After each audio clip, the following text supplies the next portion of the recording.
algunas complicaciones, que esto siempre es bueno porque ya verán o estarán viendo y palpando que no solamente es la determinada patología que se toca, ¿no? En teoría y en la práctica, sino lo que deviene de esto. Y ahí están justamente algunos problemas que necesitamos que también conozcan, ¿no? Me refiero a las complicaciones, evidentemente, ¿no? Miren, si es que ustedes tenían hasta este instante alguna apreciación de esta enfermedad por su frecuencia, por su diversa forma de presentación, y dentro de esto con lo sencillo que es, entre comillas, diagnosticar y tratar esto, por favor, vamos a dejar de lado ese concepto, porque la verdad, doctores, no se trata de algo tan benévolo que digamos tan poco eh, sencillo de intervenir muchas veces y menos de diagnosticar, ¿no?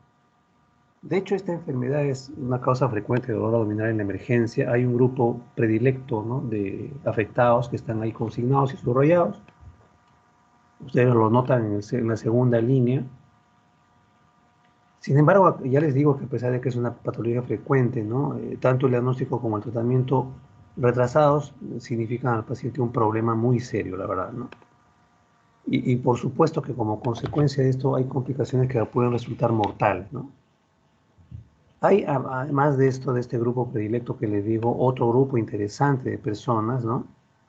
Que son los pediátricos, las gestantes y los ancianos, en donde esta enfermedad resulta de mucha agresividad, ¿no? Aumenta también la mortalidad acá, ¿no?, en este grupo. Además de eso, otra vez, ¿no?, otro grupo de pacientes que con diversos tipos de compromiso de su estado inmunológico pueden ser pacientes de difícil diagnóstico y manejo y respuesta terapéutica, justamente, ¿no?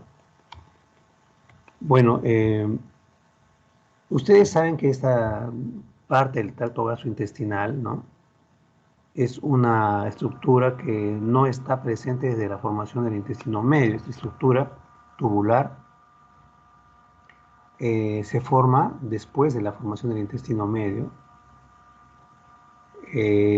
Recuerda inicialmente un divertículo, estamos hablando de la etapa embrionaria, ¿no?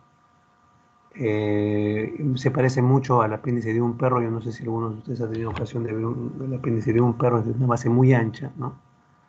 Y por lo tanto es prácticamente un imposible que surja una enfermedad de esta índole en un paciente que está, en una persona que está todavía dentro del útero, en un neonato, ¿no?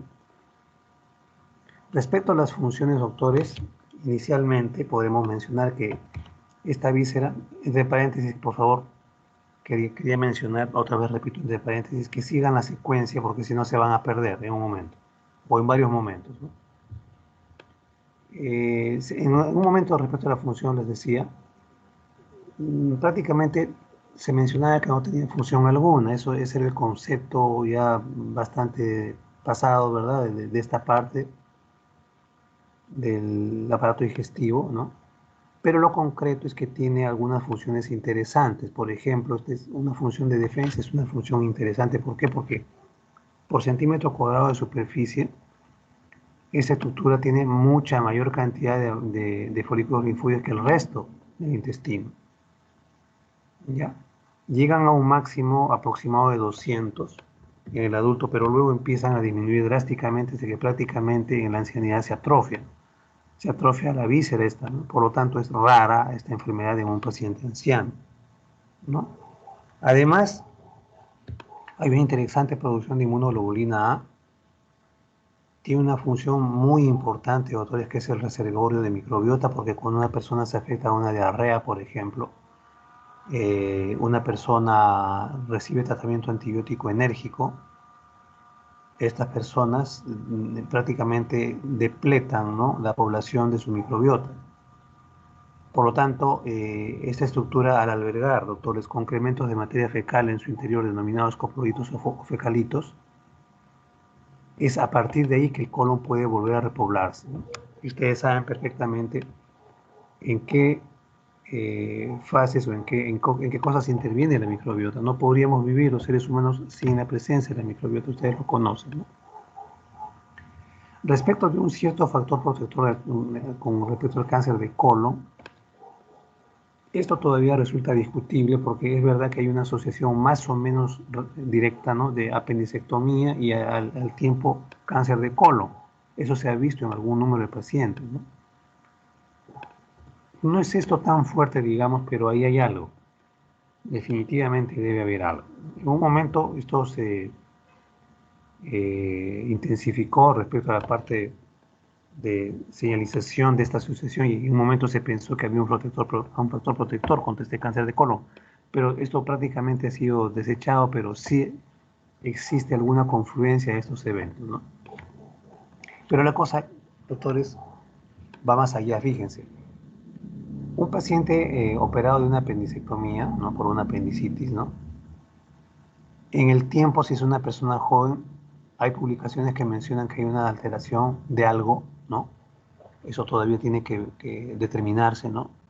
La consecuencia es que estos pacientes pueden tener más riesgo de eventos coronarios cardíacos, doctores, fíjense, ¿no?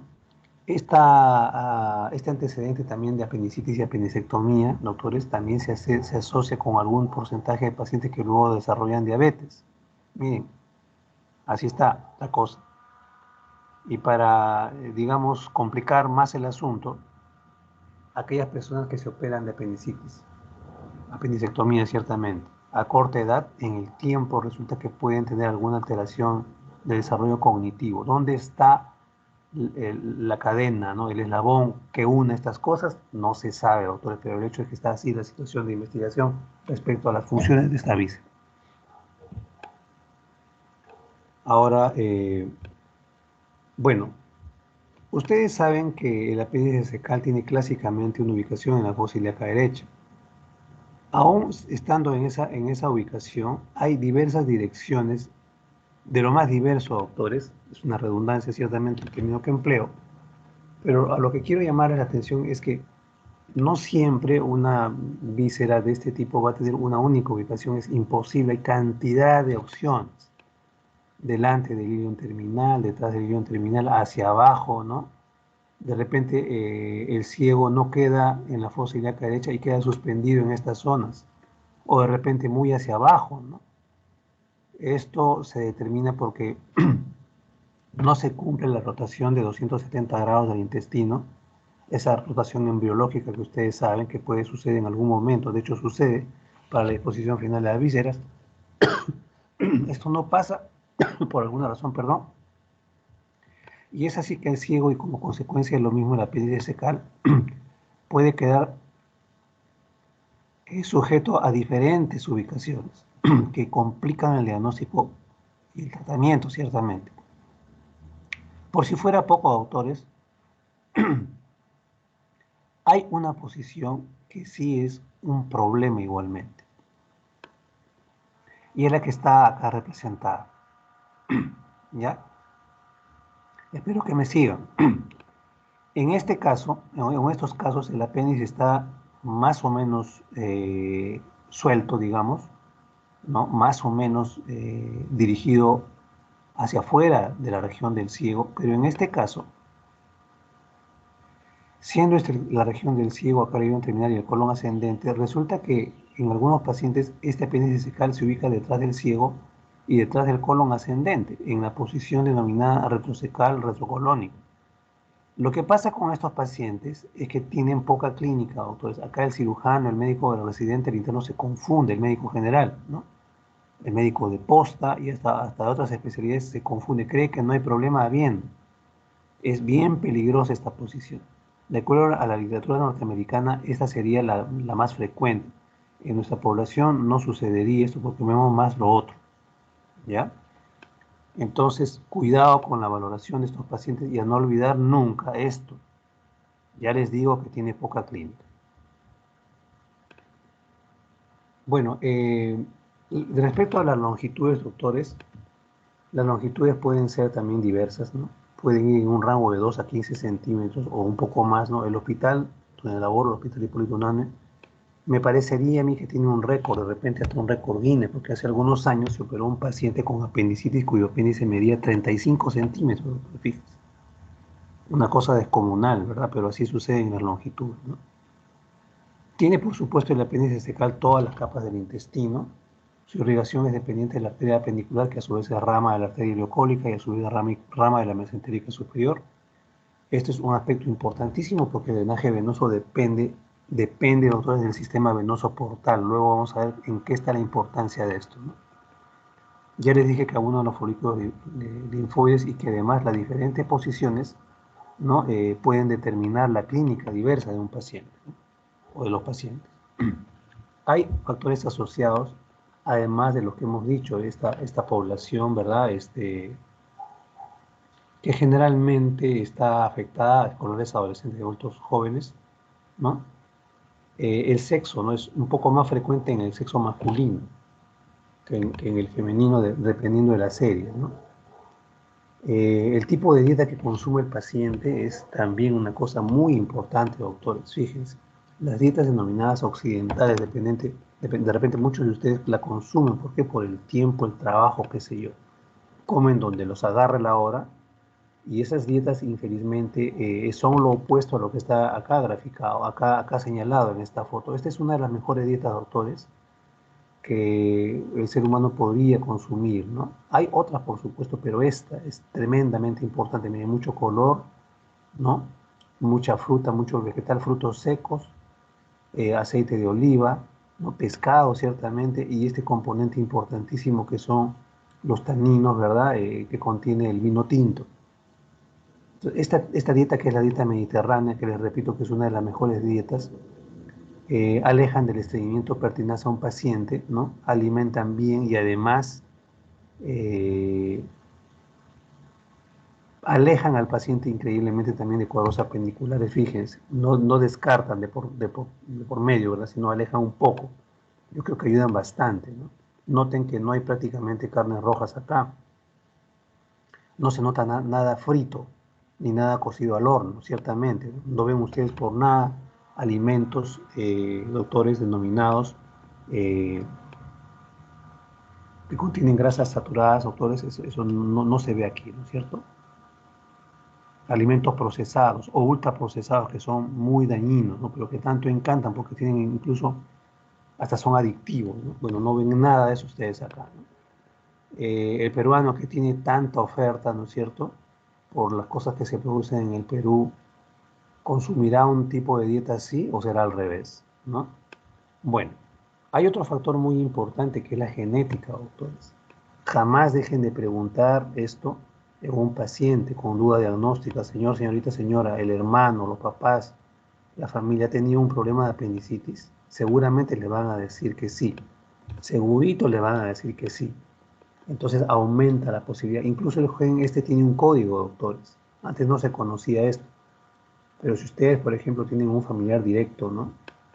O ustedes han sido operados de apendicitis, les digo que la descendencia suya tiene un riesgo mayor que la población general, ¿no? Pero además, doctores, de esto también hay virus que se asocian mucho a esta enfermedad, como es el caso del paciente código blanco, ¿no? ¿Por qué? Porque en ese caso específico, lejos de haber un cuadro obstructivo, ¿no? Intraluminal, que es la causa más frecuente de apendicitis en el paciente adulto, lejos de haber una hipertrofia folicular linfoidea, como sucede, una adenitis, doctores, severa, ¿no? Intensa en el apéndice secal, como sucede en el paciente pediátrico y luego le gesta una apendicitis. En el caso del paciente código blanco es el citomegalovirus, doctor, es una causa frecuente importante, ¿no? Y junto con esto también hay otros virus que están inmiscuidos en problemas apendiculares, como es el caso del sarampión, por ejemplo, doctor, que también se menciona, ¿no?, que tiene una asociación interesante, ¿no? Respecto a COVID-19 todavía hay mucho que ver, doctores, mucho que investigar, porque la verdad palpable, doctores, ¿no?, ha sido que durante la pandemia han habido muchos pacientes código blanco con bastantes casos de apendicitis, doctor. ¿Cómo así? ¿No será que también es responsable de alguna forma de esta enfermedad?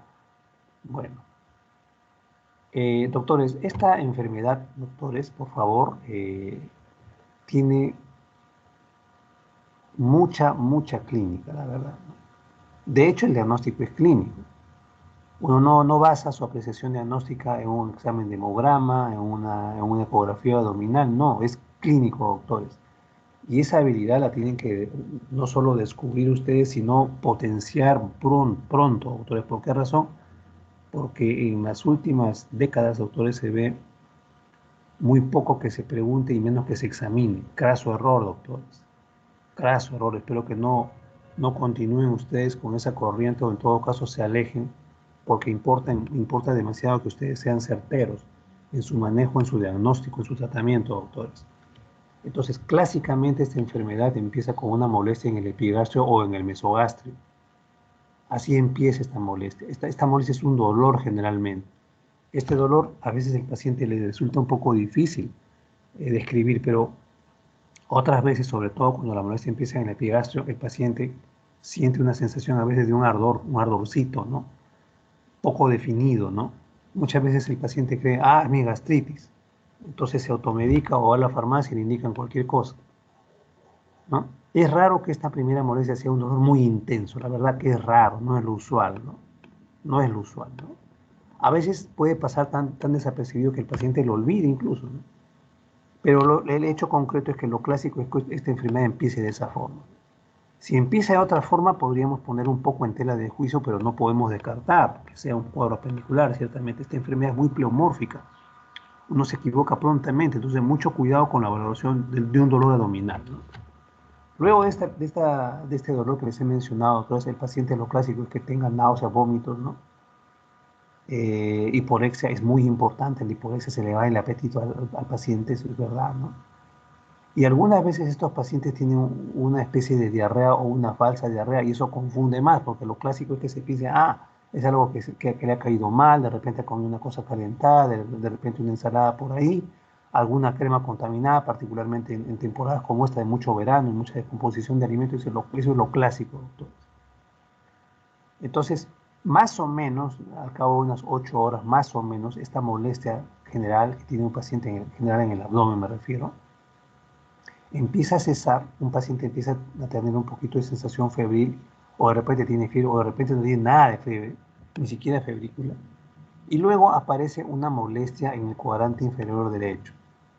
¿Ya? Esta molestia, autores, en el cuadrante inferior derecho, y ese cambio de ubicación del dolor, más el intermedio de manifestaciones que he dicho, es lo clásico, doctor. Eso que he mencionado es una secuencia, ¿no? Una secuencia, ¿no? Y Murphy se dio cuenta de que había mucha constancia en esto.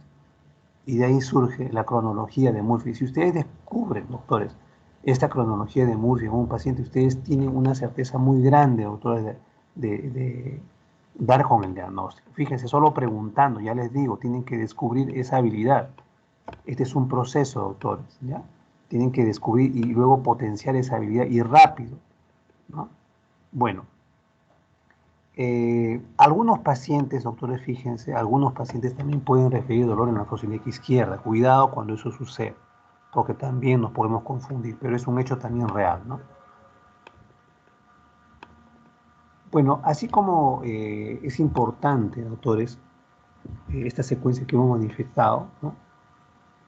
Hay que decirles que los signos clínicos que probablemente muchos de ustedes ya conocen, y hay un montón de signos, ¿verdad?, para esta enfermedad. Eh, Cuidado, autores, que no necesariamente vamos a encontrar todos los signos, es un imposible, ¿no? Pero generalmente aparecen cuando ya el dolor se pone y se ubica en la fosa ilíaca derecha o en el cuadrante inferior derecho. ¿Ya? Esos signos que están mencionados ahí, doctores, que los están leyendo y espero que sea así, son más o menos constantes respecto al resto de signos. Pero hay un signo, ¿no? Hay un signo que es muy importante porque sí resulta constante, ¿no? Y no solo constante, sino que es bastante fiel, doctores. Prácticamente ayuda una barbaridad cuando uno enfoca a un paciente de estos, ¿ya? Y es la percusión diminuta dolorosa al abdomen. Esta percusión diminuta dolorosa al abdomen, uno evidentemente para buscarla, el paciente tiene que estar en decúbito, ¿no es cierto? Decúbito dorsal, ¿no? Miembros inferiores extendidos, ¿no? Uno junta la yema de los dedos sin incluir el pulgar y despacio percute de la zona menos dolorosa a la más dolorosa. Donde le duele más al paciente nos va a indicar el mayor problema y generalmente esto sucede en el cuadrante inferior derecho. Es bastante importante entonces esta percusión abdominal diminuta dolorosa al abdomen. ¿Ya? Pero sí como es importante que ustedes noten estos signos y los descubran, ¿verdad? Por favor, otra cosa importante es ver cómo llega el paciente a la consulta. Yo no puedo dejar de ver cómo está entrando un paciente a la consulta, donde sea, ¿no? Si yo tengo algo así, ¿qué cosa sería por frecuencia, doctor? Lo importante a descartar, ¿verdad? Y luego ya el paciente que se ubica en la mesa de examen o de repente en algún lugar donde el paciente se pueda recostar, ¿no? Puede ser el sofá de su casa, ¿verdad? O de repente en otro lugar donde lo encontremos, el paciente va a adoptar una posición antálgica. Esta mañana con el grupo de práctica vimos justamente una posición antálgica así, ¿no? Espero que jamás lo olviden, ¿no? Ya uno tiene que estar adelantándose, doctores, siempre eso es algo constante en medicina y cirugía, adelantándose a lo que uno puede pretender encontrar o diagnosticar, doctores, es demasiado importante eso. Aún a pesar de eso, hay varios patrones clínicos sutiles o poco claros, ¿no? Porque esta enfermedad es así, ya le digo, a veces es así, ¿no? Cuidado cuando uno valore un paciente con esta complexión. ¿Qué cosa ven acá, doctores? Doctores, ¿qué están viendo? Respondan pronto. Un grado de obesidad alto, un abdomen en delantal. Este es un paciente obeso. Cuando uno enfoca a un paciente con un dolor abdominal y es obeso u obesa, cuidado, doctores, porque estos pacientes generalmente tienen el ciego alto. Generalmente tienen el ciego alto y nos confundimos con un problema hepático, vesicular, a veces duodenal, hasta renal, cuando resulta que estos pacientes tienen una apendicitis de esa ubicación. Mucho cuidado, doctores, ¿no? Otra forma de que un paciente se va a presentar es con la presencia de una masa en la fosa ilíaca derecha o en el cuadrante inferior derecho. Esta masa, doctores, lo vamos a ver en un momento, es un plastrón apendicular o una masa apendicular, son sinónimos, ¿sí? Ahora, no necesariamente, aún existiendo, vamos a determinar clínicamente este plastrón, porque, por ejemplo, entre otras cosas, podríamos estar valorando un paciente así, en donde el exceso de panículo adiposo nos va a impedir que podamos encontrar esta masa, ¿ya? Cuando existe duda, una parte importante a la que no debemos olvidar es esta maniobra que dice acá, doctores, que están señalando el cursor, el puntero, El tacto rectal, dolor en flanco o ilíaca derecha, ¿no? Entonces, aunque ilíaca esto derecha. es incómodo, la verdad, es incómodo, uno no impone esto a un paciente, le pide permiso, ciertamente, el paciente acepta, perfecto, no acepta, no se molesta uno, es el derecho de cada persona.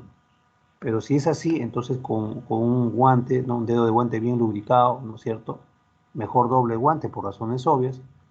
Uno lubrica bien el dedo, ¿no? Y entonces puede dirigir la punta de este dedo hacia la fosa ilíaca derecha y puede o descubrir dolor o descubrir masa, doctores. Ayudamos más el diagnóstico en aquellos casos de duda. No a todo el mundo, ciertamente, ¿no? Por supuesto, ¿no? Los ruidos y deberes, doctores, por favor. El estetoscopio es un arma, doctores. No parece, pero es un arma muy importante. Ustedes usen siempre su estetoscopio, que no esté hongueándose ahí, doctores, ni llenándose de moho ni polvo. Tampoco es solo para el selfie, la foto, no, hay que usar el estetoscopio, ¿ya? Entonces, ubiquen, doctores, el estetoscopio en cualquier parte del abdomen y estos pacientes, lo clásico es que una vez que se instala el problema, empiece a apagarse acá los ruidos hidroaéreos, ¿ah? Empieza el paciente a ponerse peritoneal, de repente vamos a encontrar un silencio absoluto, doctores. Para eso también ayuda el estetoscopio. Fíjense, doctores, cuando una persona tiene una molestia en la fosa ilíaca derecha, por supuesto que estamos ya pensando, ¿no es cierto?, en los problemas que pueda tener, ¿no? Y vamos a empezar a pedirle lo que requerimos. Y siempre se parte por un hemograma, ¿no? Es lo clásico, ¿verdad? En este hemograma, a su vez, otra cosa clásica es que un paciente tenga leucocitosis con desviación izquierda, pero cuidado que en los casos de apendicitis el hemograma puede ser normal. Ojo con esto, cuidado. Ya les digo, uno no valora un caso solo con esto, ni aleja ni descarta solo con esto, si es normal. Otra cosa que pedimos con alguna frecuencia, particularmente en el sexo masculino, perdón, femenino, ¿no? Y a veces en el sexo femenino masculino con antecedentes, ¿verdad? De repente de urolitiasis así, un sedimento urinario. ¿Por qué razón? Porque un paciente puede también tener como problema más bien una infección urinaria, ¿no? Entonces, ojo cuando uno valore esto, ¿no? Ojo. Un paciente con una apendicitis puede tener un examen normal, ¿no es cierto?, de orina o de sedimento urinario, pero cuidado, puede también tener esto, ¿ya? Puede tener un poco incrementados los leucocitos por campo y un poco incrementados los hematíes por campo. Los norteamericanos que todo lo estudian han determinado que aquellos pacientes que tengan una cifra mayor a esta o a esta generalmente tienen un problema urinario, generalmente. Pero ojo, un paciente puede tener ambas cosas. Mucho cuidado cuando valore esto, ¿no? Y de plano empiece a pensar en fosa ilíaca derecha, apendicitis. Mucho cuidado. Muchos pacientes han dejado de operarse porque se las catalogó inicialmente de una infección urinaria, ¿no? Entonces, no va a mejorar pues un tratamiento, una enfermedad de esta índole solo con manejo para una infección urinaria, por razones obvias. Un paciente aumenta su problema hacia una peritonitis, ¿no? Ya, cuidado.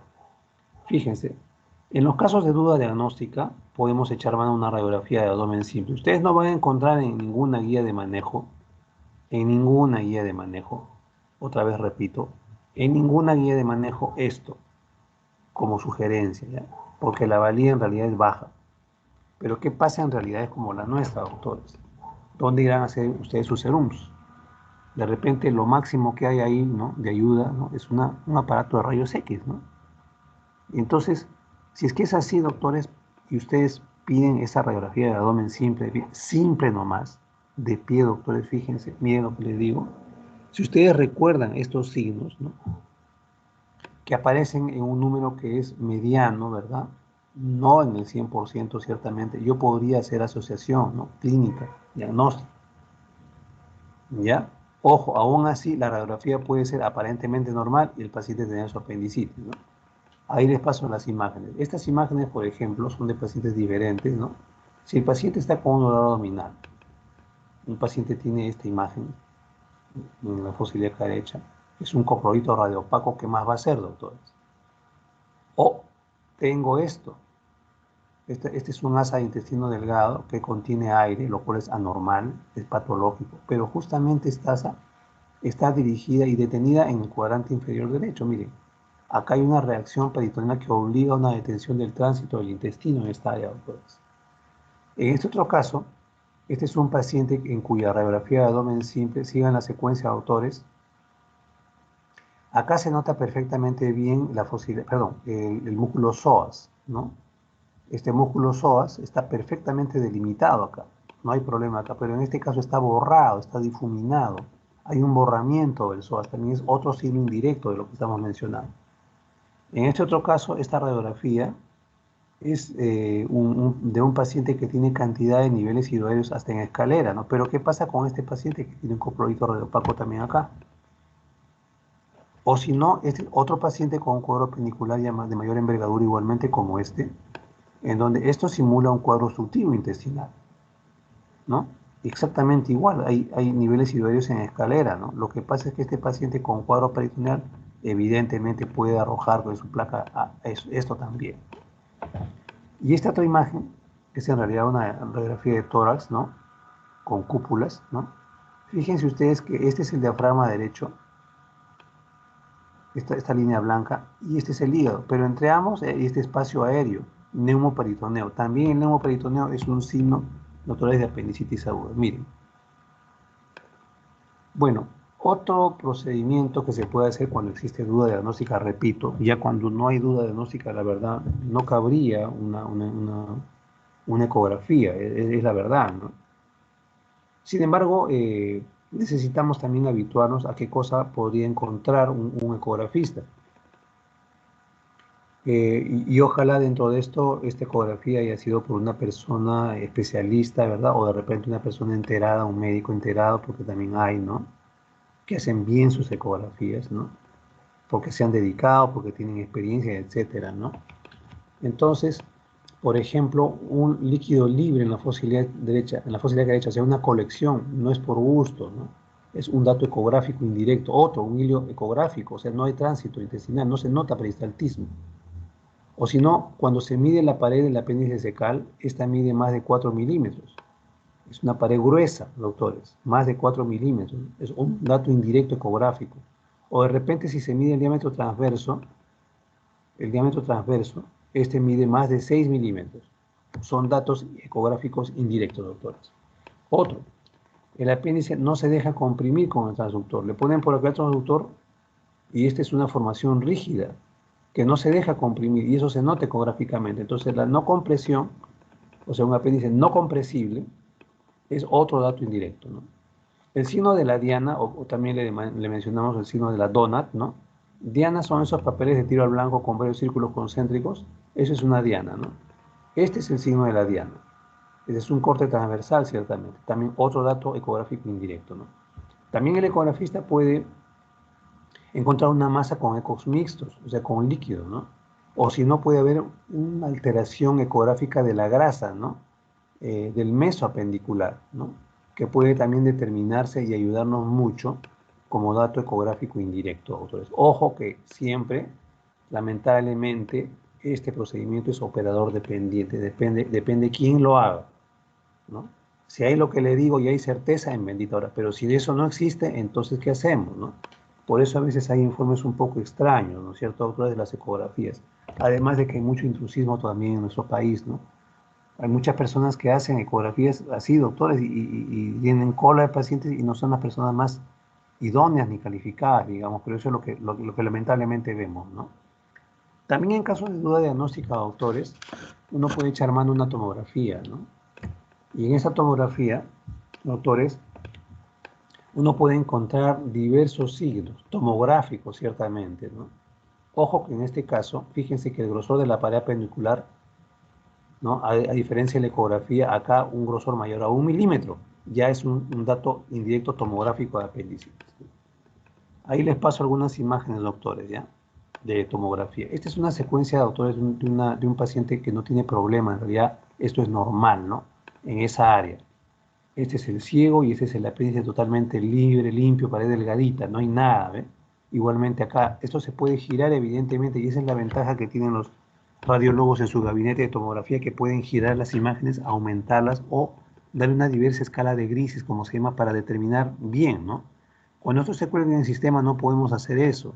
Entonces tenemos que más o menos ayudarnos o más o menos interpretar lo que estamos viendo y si no vamos y consultamos directamente al tomografista, ese no es un demérito.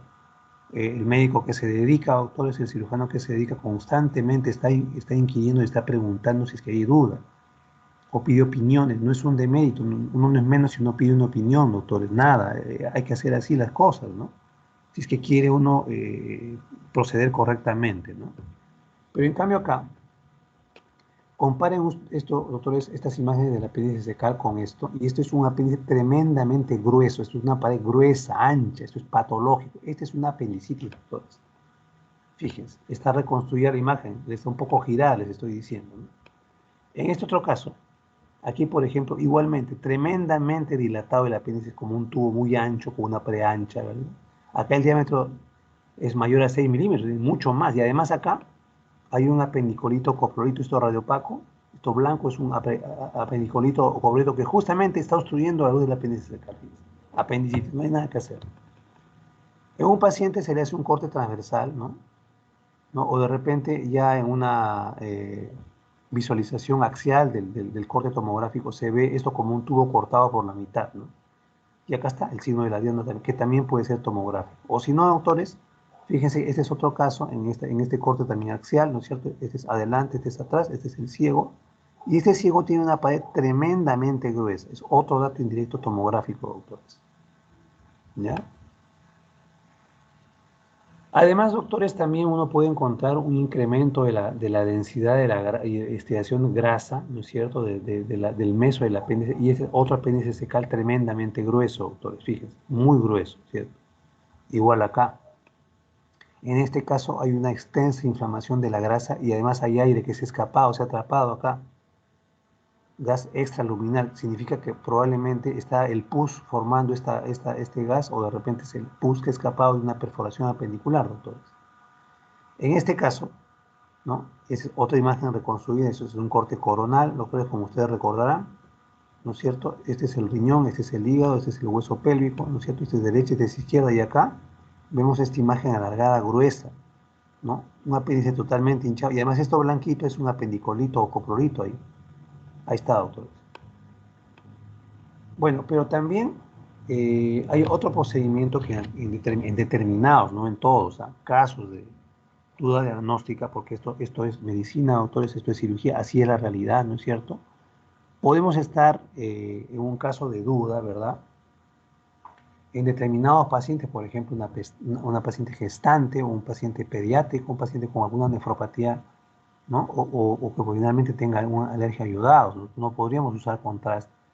Entonces, podemos echar mano a una resonancia magnética nuclear, doctor, que también es importante, da muchas luces, ¿no? Repito otra vez, en casos de ayuda diagnóstica, en casos de duda diagnóstica, ¿ya? No es un procedimiento rutinario, pero sí hay que buscarlo y calzarlo en determinados tipos de pacientes, ¿no? Y qué ventaja que no se use, doctores, contraste, ni radiaciones tampoco. Por eso se puede usar en la gestante. Esta es una resonancia de una mujer gestante, ciertamente este es un útero ocupado. Perdón, un momentito, por favor. Este es un útero ocupado, ¿no es cierto? Un útero de una gestante, ¿verdad? Pero acá en la parte derecha y baja, en este corte axial, ¿no? Se nota esta imagen, doctores. Hay líquido libre acá. Esto es líquido libre, ¿ya? ¿Por qué estaría este líquido libre acá? Porque este paciente, esta mujer gestante, tiene una apendicitis, doctores. Y en otro caso, es otra resonancia de abdomen, ¿verdad? Es otra mujer gestante con el útero ocupado, ese es el cráneo del bebé. Y detrás del útero, fíjense, se encuentra este diámetro incrementadísimo del apéndice secal.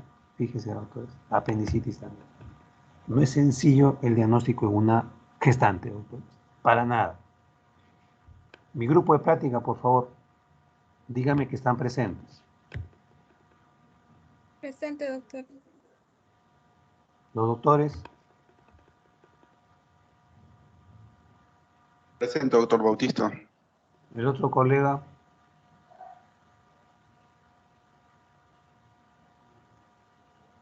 no está presente.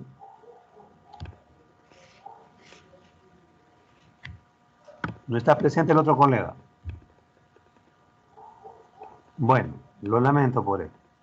Entonces, mi grupo mañana me va a decir cuáles son las características de esta enfermedad en una gestante, en un paciente pediátrico y en un paciente ancianito. Los tres se reparten y me dicen mañana las diferencias y la importancia de esta enfermedad en estos pacientes, por muy importante lo que les estoy encargando como tarea. Bueno, cuando una apéndice secal se enferma, doctores, es un procedimiento prácticamente irreversible. O sea, el paciente va a empeorar su problema a medida que pasen las horas, ¿no? Y cuando esto sucede, el paciente pasa por diferentes etapas. ¿No?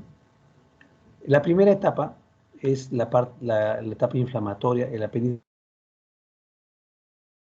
se muestra muy congestionado en su superficie, en su serosa, pierde el brillo normal de una víscera. Esta es una cirugía abierta, ciertamente, ¿no? Pero ese es el aspecto clásico de esta primera etapa. O sea, acá no hay duda de que esto se trata de una apendicitis. ¿Por qué digo esto? Porque en determinados casos, doctores, eh, puede ocurrir esto, que se encuentre un apéndice aparentemente normal a la macroscopía, ¿ya? Este es un manejo laparoscópico, está el laparoscópico que está en la cavidad abdominal y se está encontrando esto, ¿no? Acá no pareciera haber apendicitis. Como contraparte muestro esto. Entonces pasa el tiempo, el paciente no se opera y aumenta el proceso inflamatorio severo, ¿no? ¿Hacia dónde deriva esto?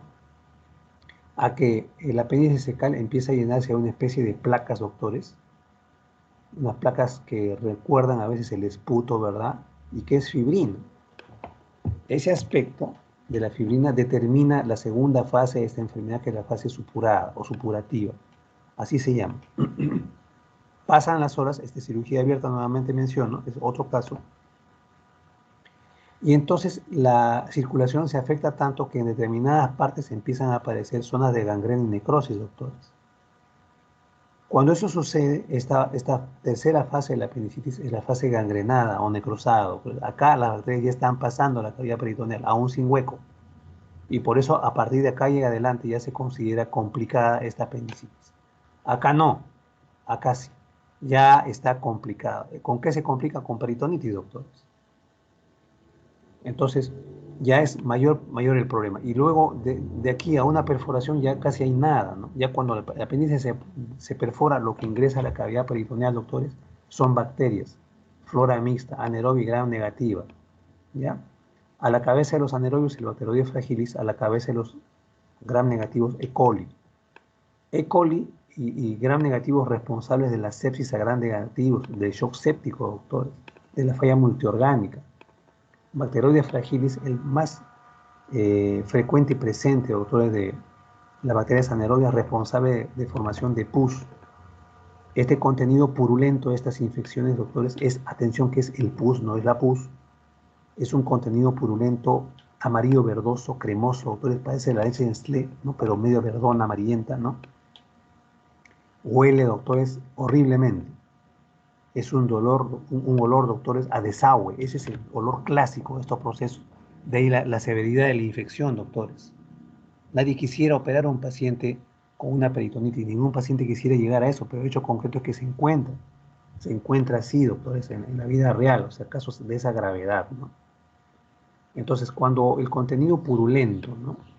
Y el proceso inflamatorio de esta zona se limita a un área nada más, forma una peritonitis localizada. Pero si este contenido purulento, con las características que hemos mencionado, rebasa, doctores, esta zona y afecta a varios cuadrantes, ya un paciente tiene una peritonitis generalizada, mucho, que es una condición más grave, ciertamente, ¿no? Ahora, en promedio, un paciente cuando se enferma de esta enfermedad puede perforar su apéndice en promedio pasadas las 24 horas, pero eso es algo promedio. Hay pacientes que se perforan mucho antes, doctores, cuidado. Por eso es una emergencia quirúrgica, doctores. Acá tienen otras vistas, doctores, de casos. Este es un paciente con un cuadro supurado, ¿verdad? Una apendicitis supurada, cirugía abierta. Igualmente acá, estas placas de fibrina, pero ya acá hay hueco, doctores, hay perforación, fíjense. Y esta perforación, para mala suerte del paciente, está prácticamente en el ciego. Es más difícil manejar una perforación acá que una perforación acá. Acá el cirujano tiene que ver cómo hace para que esto quede hermético, doctores, porque si no, si discurre algo por acá en el postoperatorio, el paciente va a ir mal, doctores. Esta es una vista laparoscópica de una masa apendicular o un plastrón. Acá no se ve el apéndice cecal, más o menos se intuye, porque esa es una imagen tubular, ciertamente, que está bloqueada por esto que es el aumento mayor o el epíplomo mayor. Y en este caso, este apéndice, que es toda esta formación negruzca, doctores, que también usted rojiza acá, fíjense, es otro tipo de plastrón, pero cuyas paredes, cuya formación está configurada por el colon sigmoides. En el Perú, muchos pacientes tienen el colon sigmoides grande, doctores. Entonces, en este caso particular, el plastrón estaba formado por esa estructura, esta víscera, doctor. Bueno, miren, doctores, eh, esta enfermedad de la apendicitis aguda también a veces es un reto diagnóstico y uno falla en el diagnóstico o se retarda, doctores, o se retrasa. Entre otras cosas porque esta enfermedad, doctores, tiene más de 40 causas de diagnóstico diferencial. Miren. Lo que les estoy poniendo ahí de repente es lo más frecuente, ¿no? Pero hay más, evidentemente, ¿no? Yo les agradecería que con cada punto que está puesto acá, ustedes escriban al costado por qué hay que hacer diagnóstico diferencial. ¿Por qué? Por ejemplo, con el grupo que estamos haciendo la práctica, hemos visto una paciente, buen caso, la verdad, ¿no? Buen caso, ¿no? Que simulaba un cuadro apendicular, pero resulta que al final fue este. ¿Qué dice el cursor? Colecistitis aguda. Le pueden preguntar a los chicos con los que hemos estado en la práctica, un buen caso. Entonces, ojalá jamás se olviden en su vida, ¿no? Ojalá jamás se olviden en su vida, Dios mío. Ojalá. Pero además hay otras más, ¿verdad? En donde parece ser y de repente que resulta que la patología es otra, doctores, miren ustedes. Miren todo, doctores, todo esto. Y en el sexo femenino la cosa es peor, doctores, porque hay más probabilidad de errar, doctores. Sobre todo en la mujer en edad reproductiva. ¿Ya? La patología propia del sexo femenino, que está acá consignada, ¿no? Puede simular una apendicitis tranquilamente, doctores. Entonces ya les digo, el diagnóstico es clínico, entonces uno se ayuda con imágenes, ¿no? O de repente con el concurso de la evaluación ginecológica, ciertamente. Uno no tiene que darse un superdotado y prescindir de la opinión de otras especialidades. Es algo frecuente y al revés, ¿no? otras especialidades también nos pueden pedir opinión, nunca está de más. Los casos feos, los casos poco claros, uno tiene que pedir opiniones en forma de interconsulta, doctores. Por ejemplo, esta es una paciente, joven ciertamente, que padece esto. ¿Qué cosa dice ahí?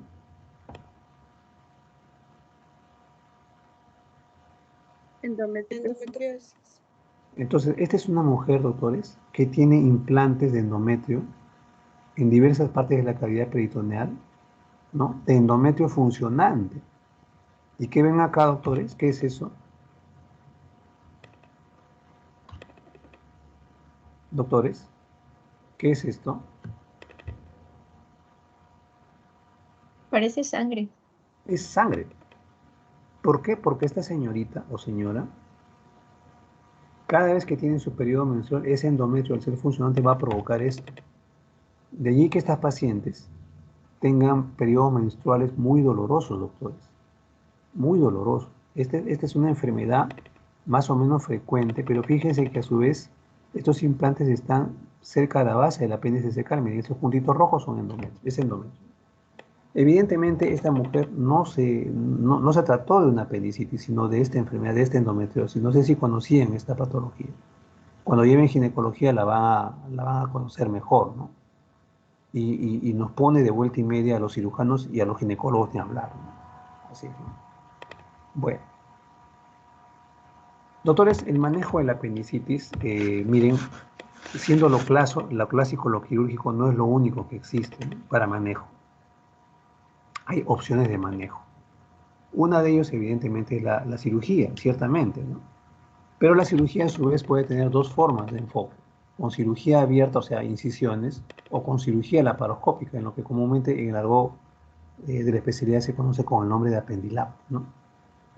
En el caso primero de la cirugía abierta, hay diversas incisiones, ¿no? Pero estas tres son las clásicas, digamos. Por ejemplo, esta es una incisión de Rocky Davis, ¿no? Transversa infraumbilical derecha, que uno puede extenderla, ¿verdad? Dependiendo de la ubicación del apéndice secal, ¿no? Esta es una incisión de Rocky Davis, ¿no? En realidad son cicatrices, ¿verdad? Y esta es una incisión mediana infraumbilical, ¿no? ¿Cuándo usamos estas incisiones? La usamos cuando no tenemos duda diagnóstica y el paciente tiene un corto tiempo de evolución o tiene un problema peritoneal localizado y hasta un plastrón apendicular. Se puede manejar quirúrgicamente con estas incisiones, ¿no? Pero en aquellos pacientes en donde uno tiene duda diagnóstica, uno tiene de repente un cuadro de más tiempo de evolución y tiene un cuadro peritoneal, o sea, ya estamos sospechando que hay pus acá, acá y otro sitio, como hemos visto en la mañana con el grupo otra vez de práctica. Dios mío, se está ganando bastante este grupo de autores, está teniendo suerte. Estos pacientes, por ejemplo, es preferible este tipo de incisión que están viendo acá, mediana infraumbilical, porque permite un mayor abordaje. Estamos hablando de cirugía abierta. Permite de repente hasta un lavado mejor de la cavidad abdominal, que a veces tenemos que lavar la cavidad, ¿verdad? Con suero salino tibio, ciertamente. Y a veces tenemos que colocar drenajes también. Pero, regla de oro en cirugía abierta, doctores, duda diagnóstica, es preferible esta incisión. Esta de acá, que a su vez tiene otra ventaja, doctores. Que uno puede prolongar la longitud de la incisión hacia arriba del ombligo, doctores, miren ustedes, dependiendo de lo que encontramos, ciertamente, ¿no? Entonces, ya en el siguiente punto, que es el manejo laparoscópico, que es bastante requerido últimamente, ya muchos pacientes demandan esto, ¿no? Podemos usarlo también en diferentes momentos, por ejemplo, una apendicitis no complicada, no perforada, ¿no?, en donde no necesitamos drenajes. Esto es válido para la cirugía abierta. Una apendicitis no complicada no necesita drenajes, doctores, y solamente usamos antibióticos profilácticos. Espero que sepan bien el término, ¿ya? Como en apendicitis complicada, gangrenada o perforada, ahí también se puede usar la cirugía laparoscópica. Y evidentemente, si se trató de esto, usamos drenajes, generalmente de Penrose, ¿no? Estos drenajes de Penrose son de material de látex, ustedes los conocen, espero que los hayan visto todos. Si no, pronto vean, ¿no?, de qué se trata, ¿no? Son de uso bastante frecuente, funcionan por capilaridad, ¿no? Pero además, si se trata de un caso complicado, ya no nos vamos a quedar con manejo profiláctico, antibiótico. Si no, tenemos que dar tratamiento antibiótico también, ya, o sea, antibiótico terapia con fines terapéuticos. O sea, usamos asociaciones de antibióticos que cubran lo que les dije hace un momento, la flora anaerobia y la gram negativa, ¿no? Hay varios esquemas para ese fin. Doctores de mi grupo de práctica.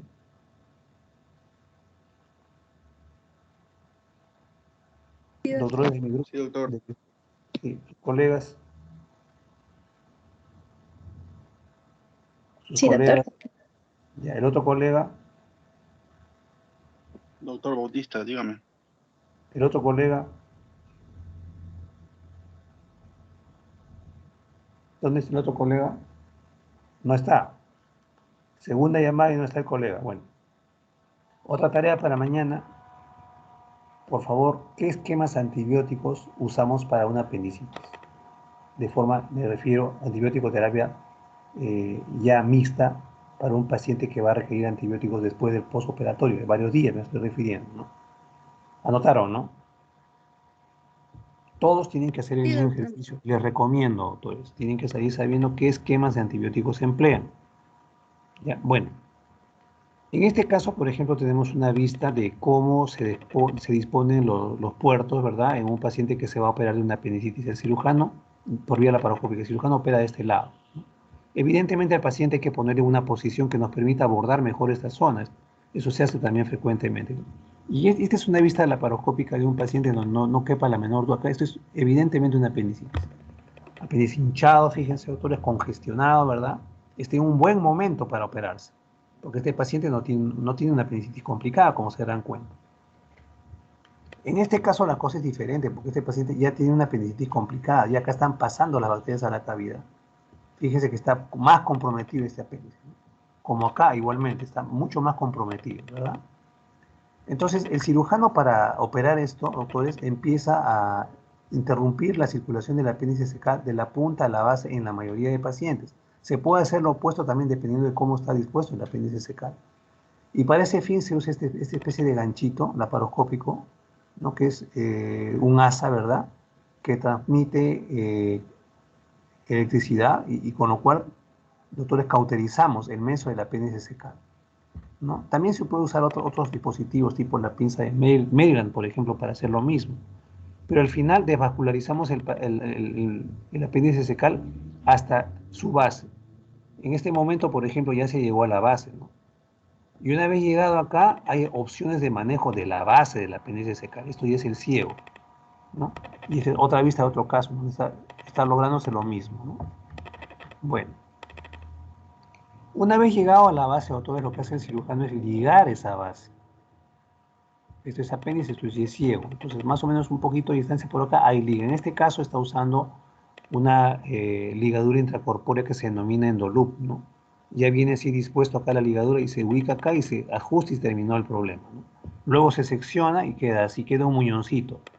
Por eso también este tipo de apendicectomía se denomina a muñón libre, ¿ya? Bueno, pero dependiendo de cuán ancha es esta base, ¿no? Si yo tengo una base muy ancha, de repente me va a quedar corto esto. Tendré que usar algo que abarque más distancia y me cierre herméticamente esa base, ¿no? Y en ese caso, por ejemplo, se está usando este endoclip, ¿no? Laparoscópico, que tiene un nombre comercial que está acá. Es polimérico, o sea, no reabsorbible, ¿no? También se puede echar manos. O si no, doctores, para tratar esa base, ¿no? Podemos usar también, esta es una sutura mecánica laparoscópica. Esta sutura mecánica laparoscópica permite un cierre hermético en dos superficies, hacia acá y hacia acá, ¿no? Como lo notan aquí, ¿no? Acá y acá. Entonces, otra forma también de retirar el apéndice secal. Entonces. Bueno, fíjense, doctores, vamos a ver un poco más del manejo, ¿ya? Fíjense, cuando no hay duda, no es problema. El paciente se opera y ya está. Se define eso, se programa para que se opere y se acabó la historia. Pero en los casos de duda, doctores, que no son raros, ¿no? Que son más o menos frecuentes, ¿no?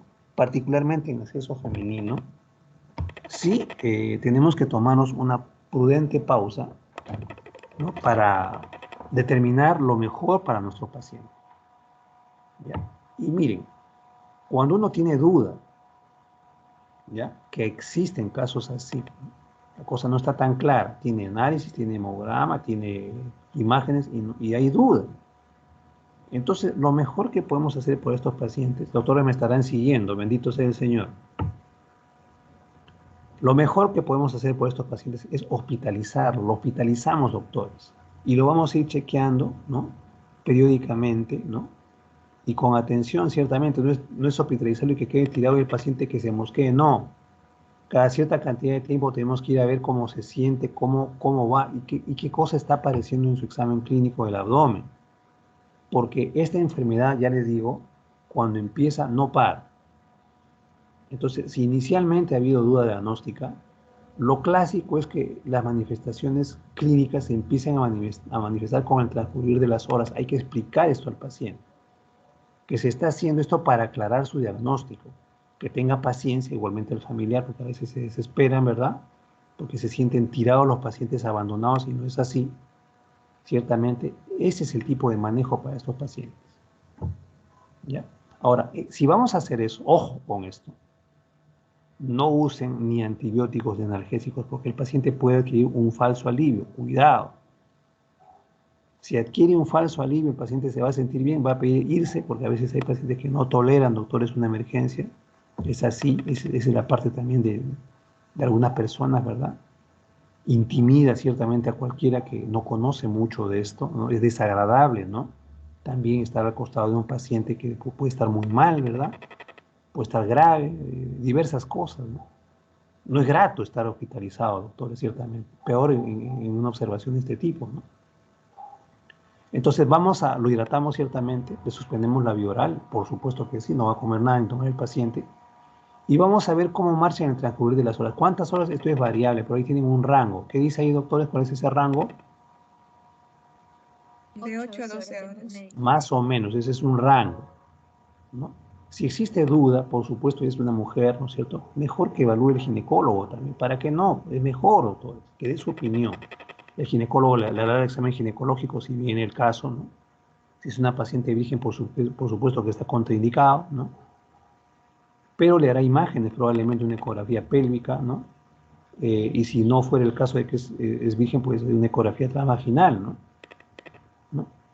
Doctores, si a pesar del tiempo que ha pasado seguimos con la duda, doctores, fíjense, hace muchos años se hacía la laparotomía diagnóstica a los pacientes. La laparotomía diagnóstica, que la verdad se ha desfasado, pero que todavía se hace porque hay lugares, les digo, en todo el mundo, incluido en nuestro país, en donde el cirujano tiene que actuar con lo que tenga, ¿verdad? No le queda otra cosa, tendrá que operarlo con cirugía abierta. O sea, de repente no hay laparoscopio, etcétera, ¿no? El cirujano tiene que resolver, doctores, así. Y eso nos impone nuestra realidad, doctores, ¿no? Pero si hay el aparato y hay entrenamiento, doctores, entonces se puede hacer eso que está escrito ahí. ¿Qué dice ahí? ¿Qué dice ahí, doctores? Laparoscopía diagnóstica. Entonces, doctores, ¿qué es esto? Llevamos al paciente a mesa de operaciones, anestesia, ¿no? General o puede ser regional, depende. También hay colegas que se desempeñan muy bien anestesiólogos en la parte de bloqueo regional y la cosa marcha perfecto, doctores, ¿no? Introducimos el laparoscopio y vemos qué está pasando en la cavidad del paciente, doctores. Entonces, de acuerdo a lo que encontremos, de repente confirmamos la presencia de una apendicitis, entonces otros puertos más y hacemos el procedimiento. O de repente la cosa escapó, es una cosa de más envergadura, de repente es algo que requiere otro tipo de abordaje, pasamos a cirugía abierta, eso no es un demérito, doctores, porque nos obliga la realidad, ¿no? Ya les digo, más de 40 y tantas causas de diagnóstico diferencial, doctores. O de repente, doctores, descubrimos algo que es ginecológico. En ese caso convocamos al ginecólogo, doctores, eso no es un demérito, ¿verdad? Estamos en un hospital, ¿verdad? Se maneja por especialidades, el ginecólogo viene y resuelve el problema. O puede ser al revés. De repente el ginecólogo pensó que era un abdomen agudo ginecológico, hace lo mismo con esta laparoscopía diagnóstica y nos tiene que llamar porque el proceso es para nosotros. ¿Entendieron eso? Sí, doctor. Ya. Sí, doctor. Entonces, espero que les quede claro, doctores. Bueno, avancemos, doctores. Un momentito. Miren, por otro lado, un paciente puede presentarse con lo que está escrito ahí, una masa o un plastrón apendicular. ¿Ustedes logran diferenciar qué cosa se ve en esta foto, doctores? ¿Logran diferenciar?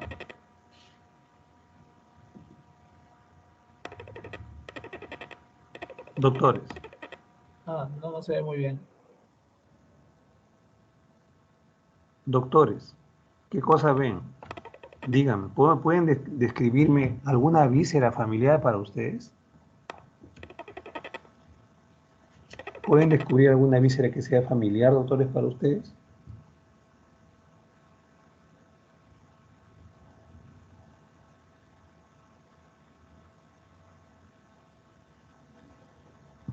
No se distingue muy bien, pero podría ser parte de, mm, del intestino, podría ser. Mm, ¿Qué será, mm, Dios mío? o epiplom, parece Doctora, la, en la la parte que es amarilla. ausente del colon. No sabemos, la verdad. ¿Por qué? Porque este es un bloque, doctores, de vísceras. Todo esto es un bloque de vísceras. Hay fibrina, miren, esto es lo que les decía. Esto ya nos habla de un proceso supurativo intraabdominal feo, ¿no? Esto no es gratuito, ¿ya? Y es una constante la presencia de esta fibrina en procesos supurativos feos, peritoneales de diverso tipo, ¿no? Esto es un bloque, doctores, una masa en realidad, ¿no? De vísceras que están rodeando un apéndice secal enfermo. Esto es un plastrón o una masa apendicular, son sinónimos, doctores. Entonces, fíjense, cuando un paciente tiene esto ya días, varios días, es peor, doctores, el componente inflamatorio infeccioso supurativo. Por esa razón es que si operamos esto, corremos el riesgo de hacerle hueco a cualquier víscera hueca, valga la redundancia, y no lo vamos a notar porque esto está tan feo, tan adherido, tan inflamado, que no sabemos qué terreno estamos pisando, doctores. Ese es el fundamento para esto que dice acá. ¿Qué dice acá, doctores? Manejo Manejo médico. médico. Ya. Pero atención con esto, yo no me atrevería a manejar médicamente cualquier plastrón. No se hace eso, doctores. Doctores me están siguiendo, bendito sea el Señor. No hay respuesta. Estarán durmiendo en otra clase. Dios quiere que Sí, no sea así. sí, estamos siguiendo, doctor. No, sí, Bueno, doctor, sí lo estoy siguiendo. bueno, ojalá, ojalá. Entonces, yo sustento este manejo, si es que voy a hacer esto, en esto que son las guías de manejo, doctores. Doctores, el mejor consejo que les doy, hoy 23, febrero 2023, $100, ¿qué hora es, delegada? Las 6:28, doctor. Fíjese, ya he perdido la noción del tiempo y del espacio, doctores. Yo sustento en esto, doctores. Doctores, ¿cómo quieren que sea su desempeño de internos? Digan, con sinceridad, una mano en el pecho, digan. La mejor posible, doctor. Y de residentes, de Óptimo, si residentes. posible. Ustedes quieren eso, doctores, dominen esto, entre otras cosas.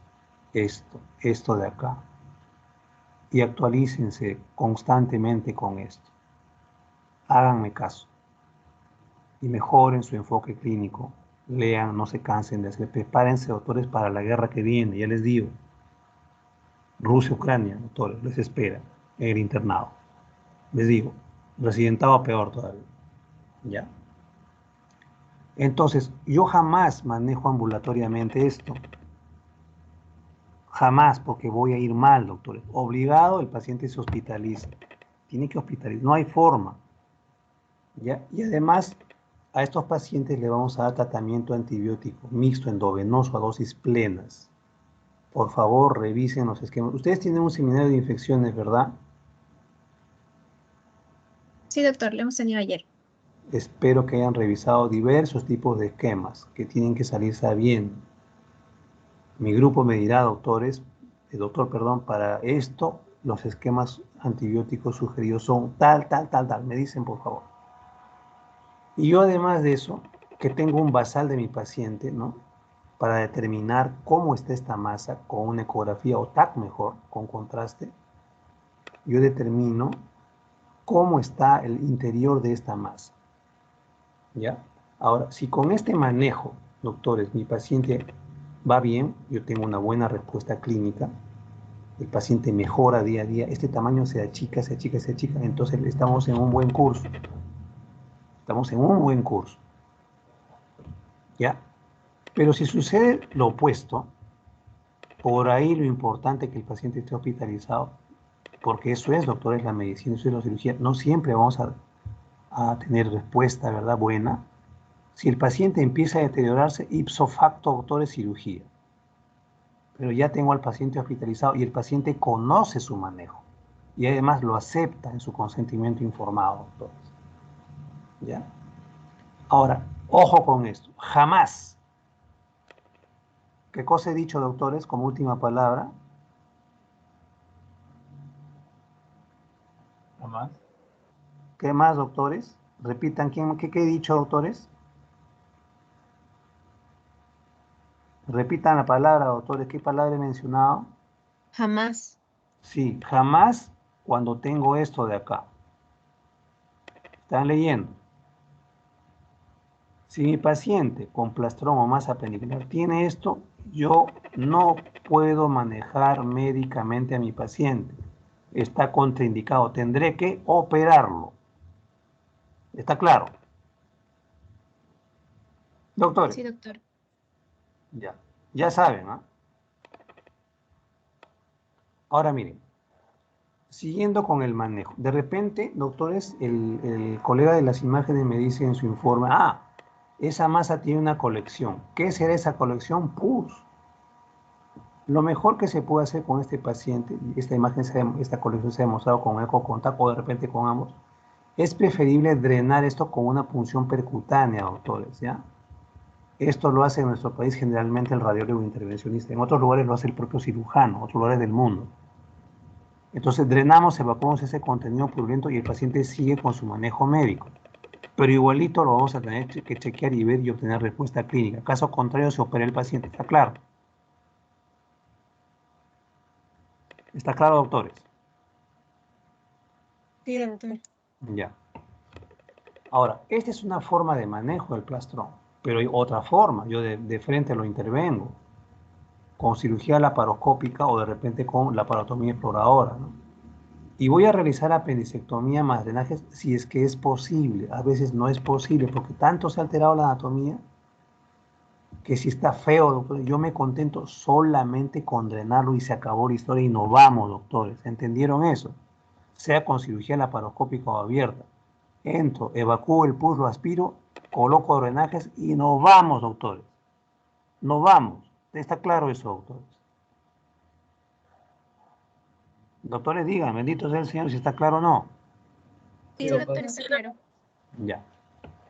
Ahora, existe otra forma también de manejo de estos benditos plastrones o masas apendiculares, que es esto de acá, cirugía de intervalo. ¿Qué significa esto? Que voy a manejar primero a mi paciente médicamente, como ya saben. Ya, el paciente va muy bien y luego del alta, yo programo al paciente para que se opere a los 2 meses, más o menos, cirugía electiva laparoscópica para apendicectomía. ¿Por qué razón? Porque yo sé que este paciente quizás está con molestia, que le molesta, le incomoda, tiene un incómodo, un dolor en esa área, y el paciente no va a parar de tenerlo. ¿Por qué? Porque de repente por medio de un coprolito ahí de algún tamaño, ¿no? Que lo he demostrado en las imágenes, ¿no? Entonces me va a obligar la realidad de este paciente a hacer esto. Ya, pero miren, antes, hace algunos años, que no son muchos, se hacía mucho esta cirugía de intervalo a todos los pacientes. Prácticamente el 95% no va a requerir estos doctores porque nunca más va a repetir su problema con un buen manejo médico del plastrón. Entonces, solamente quienes requieren esto, 5% nomás de estos pacientes requieren cirugía de intervalo, doctores. ¿Ya? Doctores, acá está la parte que resulta un poco peleaguda. ¿Por qué razón peleaguda? Porque a veces no gusta tocar estas cosas, doctores. Estos temas no gustan, son incómodos.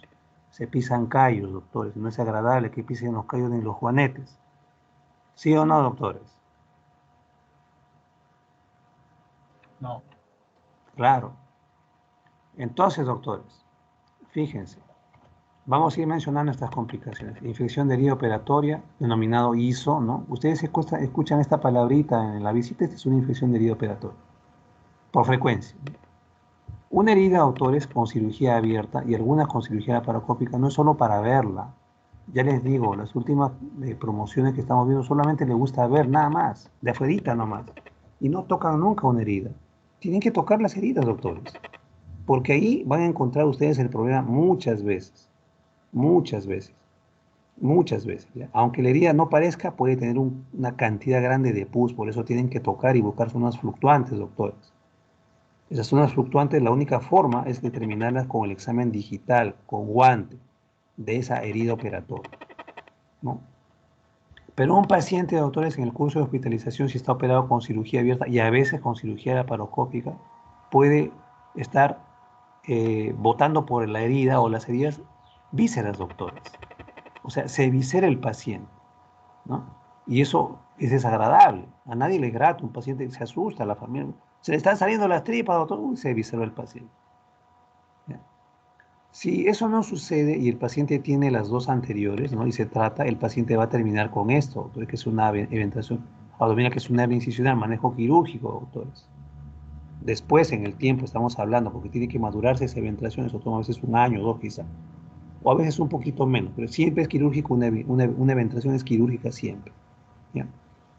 Y de repente el paciente hace la complicación más grave, doctores, de la pared abdominal, que es una fascitis necrotizante, porque esto puede matar a un paciente. Se empieza, disculpen el término, a podrir las paredes del paciente, porque las bacterias se han metido a los vasos sanguíneos que irrigan las paredes del paciente, pared abdominal, y van necrosando e infectando terrible y severamente la pared. Es una complicación muy desagradable esta, doctores. O si no, los pacientes en su postoperatorio desarrollan colecciones de pus en algunos recesos o espacios o fondos de saco que tienen y abundan en la cavidad, ¿no? Y el paciente empieza a ser fiebre a partir del 10.º día de la operación. Entonces este paciente está yendo mal, algo está pasando porque tiene un contenido purulento en la cavidad. ¿Cuáles son las opciones de manejo de estos abscesos? Por favor, lean, doctores. Les adelanto que no todos son quirúrgicos. Mi grupo de práctica está presente. Sí, doctor. El colega, los otros colegas, Sí, doctor. el otro colega, otra vez no está. El colega de Cusco ha faltado, ¿no? ¿Sí? Sí, doctor. Ya. Entonces ustedes mañana, doctores, perdón, me dicen, doctor, el tratamiento de un absceso intraabdominal postoperatorio es este, estas son las opciones. Pam, pam, pam, me dicen. Quiero escucharlos, doctores. No se olviden, ¿ah? Pero también, como un paciente de esos se opera, ¿verdad? Es imposible que no forme adherencias, doctores. Imposible, por lo tanto hará adherencias. Y en un momento dado, un grupo de estos pacientes van a desarrollar otra complicación. Miren cuántas ya está ocasionando una apendicitis, ¿ah? Diagnóstico sencillo, mala fama, tratamiento sencillo, pésima fama. Esto es, doctor, en la vida real, ¿no? Otras veces el paciente puede desarrollar esto, ¿no? Fístulas del ciego o del intestino delgado. Y hemos visto también en la práctica eso con el grupo, ¿no, autores?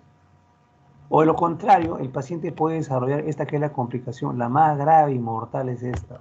¿Qué dice ahí? ¿Qué dice ahí? Dios mío, esta complicación, que Dios nos haga reconfesados. ¿Saben por qué? Porque cuando un paciente tiene esto, doctores, tiene una altísima probabilidad de morir, doctores. ¿Qué ha pasado acá?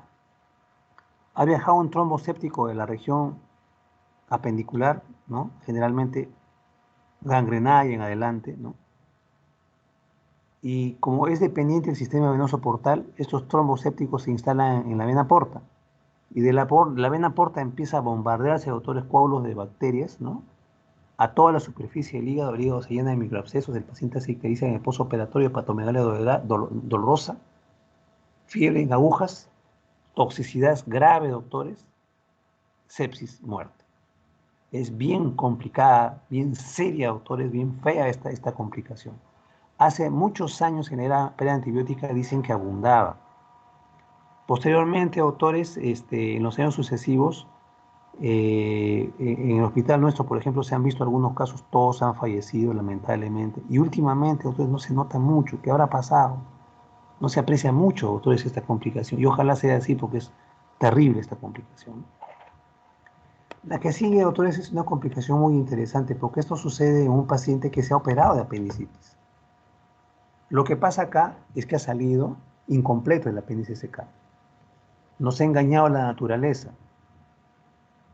porque se ha camuflado la parte proximal del apéndice cecal en una especie de bandas, ¿no es cierto?, peritoneales, ¿no? Estas bandas peritoneales reciben el nombre de membranas de Jackson, y entonces esconden la base real del paciente, de la base real del apéndice cecal del paciente. Entonces el cirujano cree que ha llegado a la base, pero está dejando un muñón largo.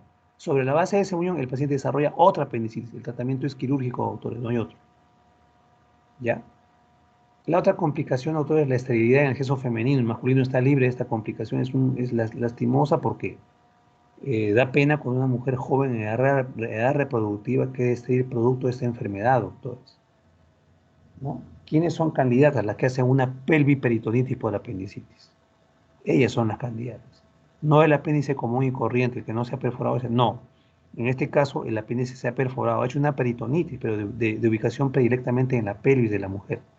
Entonces, el pus ingresa a las trompas de falopio, se forman adherencias, ¿verdad? Ahí se obstruye la luz, o si no se acoda por dentro o por fuera, queda estéril la mujer.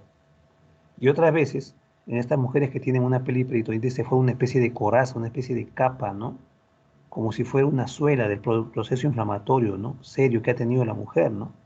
Entonces queda estéril por ese lado, doctores. Otras veces, lo que está ahí, pues, doctores, los oblitos, ¿no? Los oblitos, ¿no? Se olvidó, ¿no? Se quedaron gasa, drenajes, etc. Acá está una imagen de una infección de vía operatoria. Acá, por ejemplo, no hay duda. Esta es una eventración. Esta es una fascitis necrotizante, doctores, fíjense. Es una paciente que se ha operado hace corto tiempo de una apendicitis, miren, con una incisión Rocky Davis, ¿no? Pero el hecho concreto es que la paciente está tóxica, tiene gran empastamiento y enrojecimiento celulitis de todo esto, doctores, miren ustedes. Una cosa de menor montura es esta, de menor montaje, perdón, es esta es otra fascitis también. A veces cuando uno toca por acá crepita como una infección subcutánea, el paciente está tóxico. Hay un dolor exagerado de la cicatriz, esta es una cicatriz de apendicitis, ¿no? Bueno. Apendicectomía, perdón. En este caso, evisceración, fascitis necrotizante ya en donde se ha retirado en varios momentos pedazos, varios, ¿no?, de la pared del abdomen del paciente porque se ha necrosado, se ha gangrenado, ¿verdad? Miren, una superficie muy cruenta. Y en este caso, este es un absceso postoperatorio, doctores, en el fondo del saco del paciente que está siendo aspirado, ¿no?, y se ha abordado por vía laparoscópica, ¿no? Es una reintervención esto. Este es un paciente que se opera, miren, con una incisión en la paratomía de una apendicitis, pero en su bolsa de drenaje, donde están los perros, empieza a eliminar contenido fecal, fístula cecal. Entonces, desagradable, porque un paciente nunca se esperaría eliminar contenido fecal en una bolsa, o de repente en las gasas que está manchando horriblemente, ¿no? Pero fíjese, a pesar del aspecto aparatoso, la mayoría de las fístulas cecales tienen un buen curso. O sea, no requieren reintervención porque, entre comillas, solitas se van a secar con manejo médico, doctores. Esta es una gasa que se ha quedado en operación, miren, gran cantidad de fibrina en un paciente peritoneal, miren. En este otro caso parecido, se está retirando por vía laparoscópica el gasoma, ¿no? Bueno. Y esto, doctores, es una cosa importante e interesante que les muestro, doctores, a propósito de la pandemia que hemos vivido nosotros, ¿no?, en la época del COVID, hace muy poquito tiempo. Ese es un paciente obeso, fíjense, doctores, con COVID. Ese es un patrón, ¿no?, clásico, ¿no?, de infiltrado, ¿no?, a predominio periférico con infiltrado en vidrio esmerilado y puntitos diversos que hablan de un COVID clásico. Este es un COVID, ¿verdad? Este es un paciente que está en una condición de gravedad en unidad de terapia intensiva. Pero el otro problema serio es que es un paciente obeso. Ustedes saben que un obeso nunca se defiende bien de las infecciones, ¿no? Entonces, este paciente en el curso de su manejo desarrolla un abdomen agudo, doctores, a expensas de esto. En este corte coronal se nota esta masa, están viendo, doctores, y esta masa corresponde a un plastrón apendicular, doctores. En este corte axial, ¿no?, se nota igualmente la masa, fíjense, es una masa grande, doctores, miren ustedes, ¿no?, que está bloqueada, ¿verdad?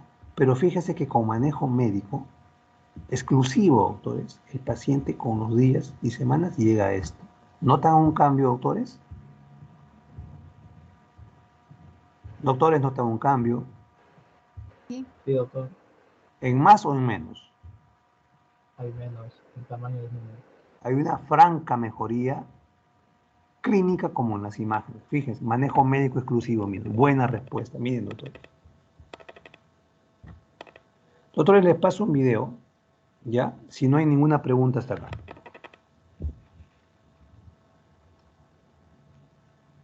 ¿Hay alguna pregunta, autores?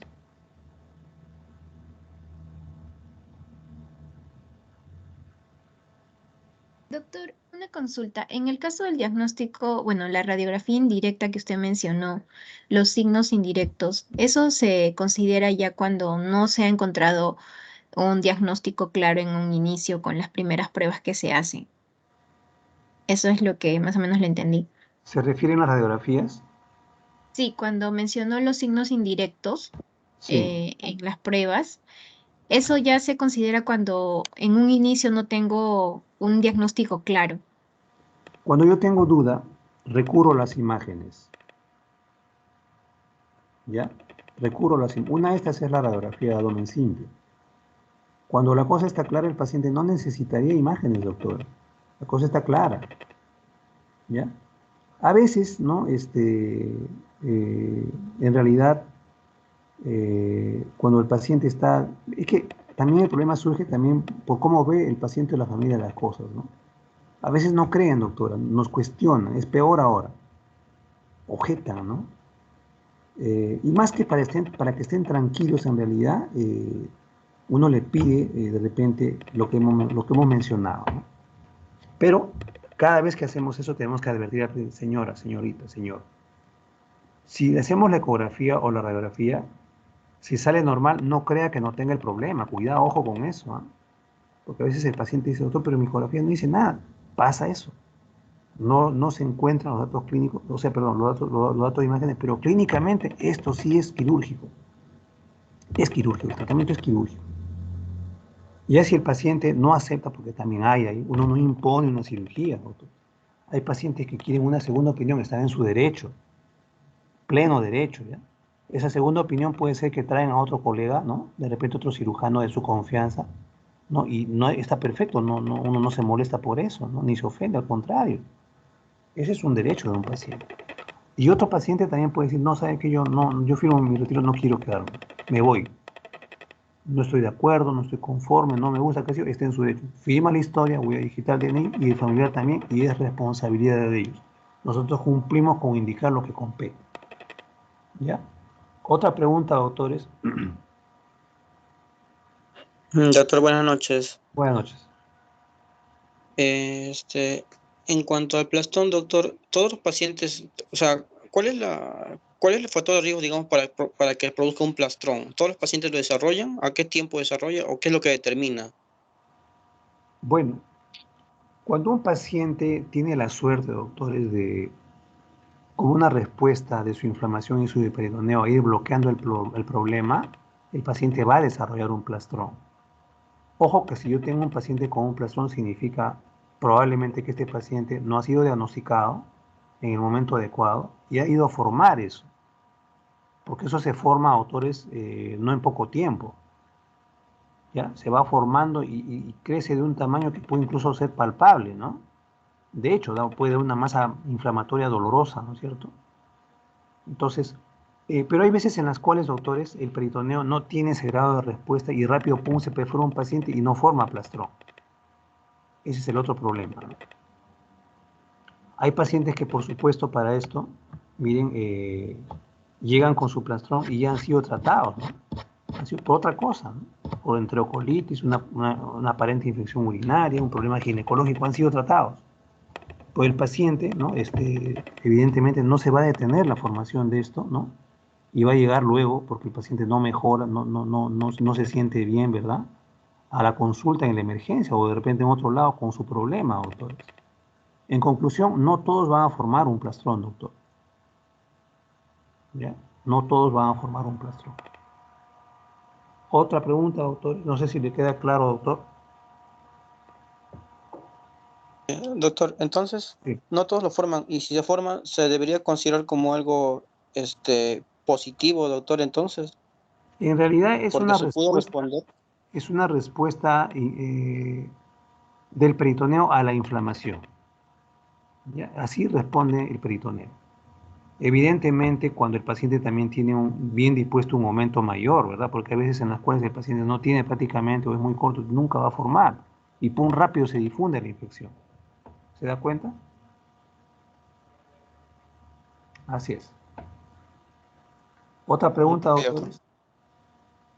Bueno, este es un video de un paciente de 16 años, ¿no? 3 días de enfermedad, fíjense ustedes.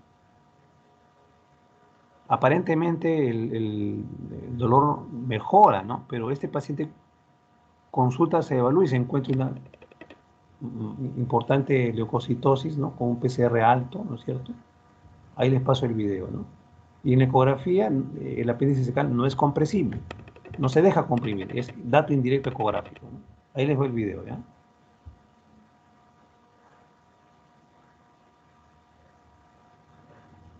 Les voy narrando.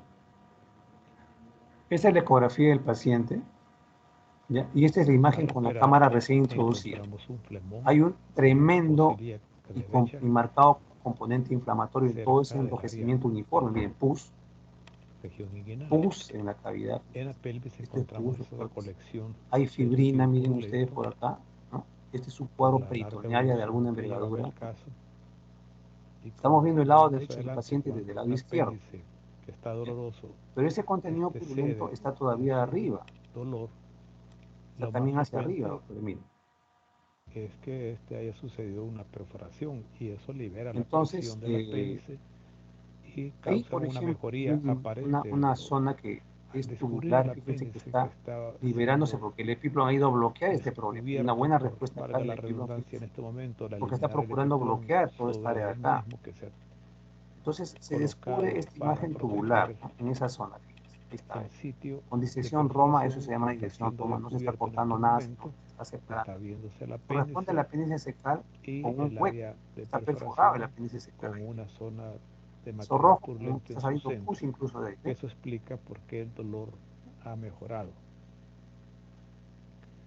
Afortunadamente no había producido todavía un plastrón. Bueno, son esto se ha estado plastronando, pero el problema ha sido que ha avanzado, doctor, y ha rebasado la probable barrera estereoformante del apéndice secal.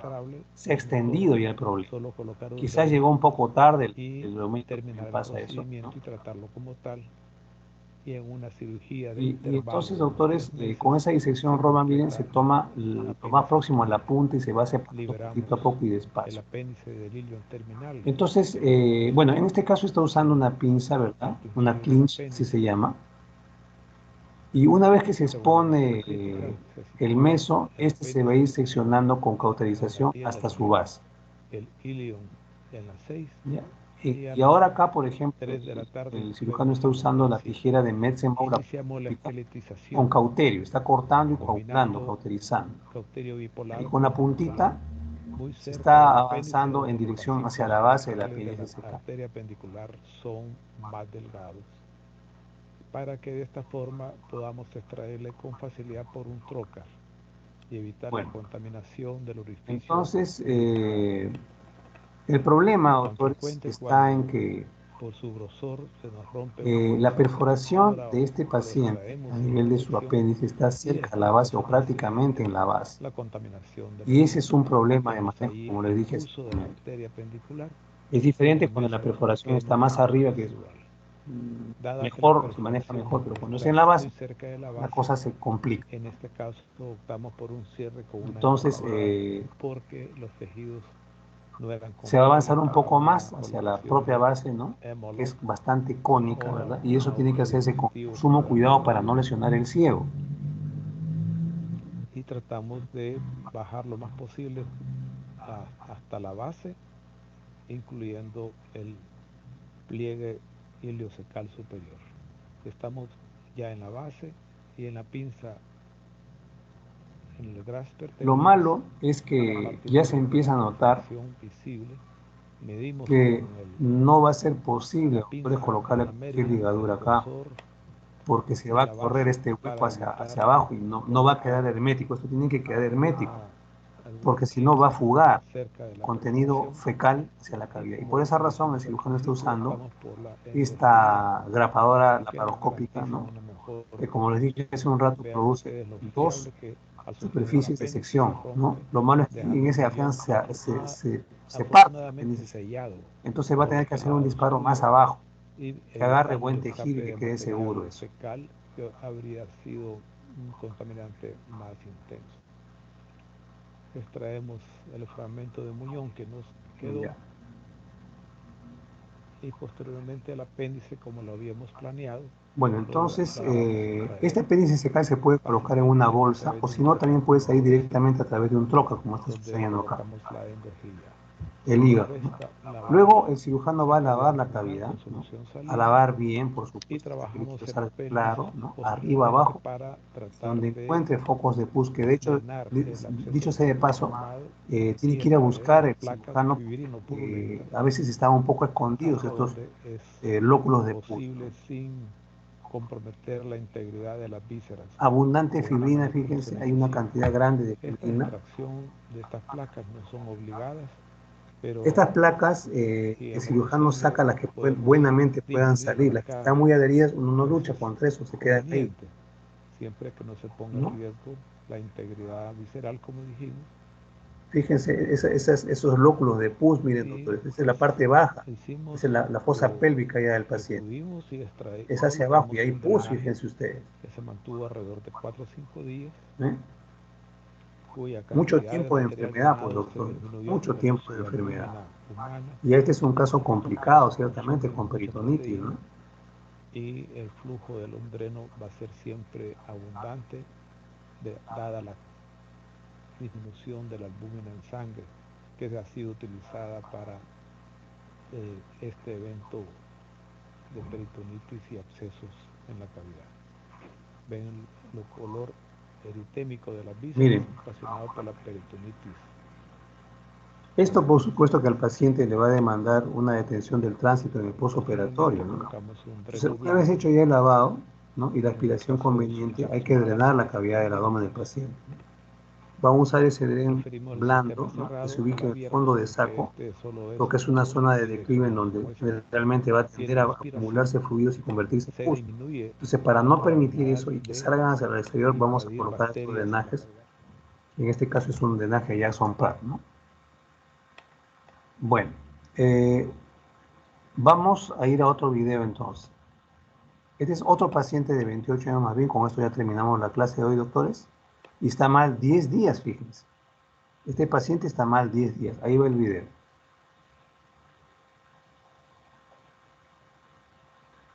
Tiene una marcada leucocitosis, un PCR muy alto, ¿no? Ya tenía el diagnóstico de plastrón, ¿verdad? Una imagen ecográfica, ¿no? Y acá en la tomografía, ciertamente, esta masa está hacia adelante, miren. El paciente recibe un buen esquema, meropenema, metronidazol, fíjense. Y luego amicacina, ¿no?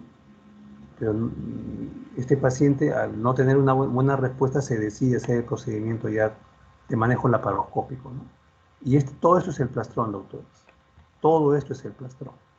Fíjense, ¿no? Acá están metidas no solo el aumento mayor, sino vísceras huecas. Entonces, poquito a poco el cirujano pretende liberar estas adherencias.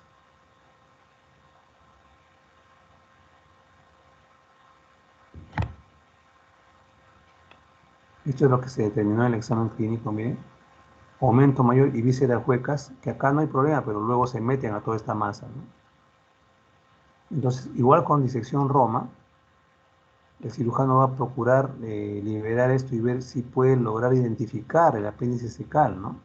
Pero atención y ojo que 10 días ya es bastante, ¿no? Es bastante, la verdad. Las adherencias son más firmes, hay un tejido inflamatorio de mayor volumen, ¿verdad? Más posibilidad de sangrado, etcétera. Pero lo que preocupa es la potencial lesión de alguna víscera hueca y no darnos cuenta, ¿no? Con lo que el paciente iría mal, ciertamente, ¿no? Entonces ahí se despega con alguna facilidad, bueno, entre comillas, en realidad, y empieza a salir este contenido purulento. ¿Están viendo? Verde, amarillento, y esto, si pudiésemos oler, de un olor, pero totalmente fecal, ¿no? Fétido, desagüe, como decimos. Con el aspirador se aspira lo que está vertiéndose. Miren cómo el contenido purulento tiende a irse hacia el fondo del saco, es la parte baja de la pelvis, que estamos viendo desde el ombligo más o menos hacia ahí, ¿verdad?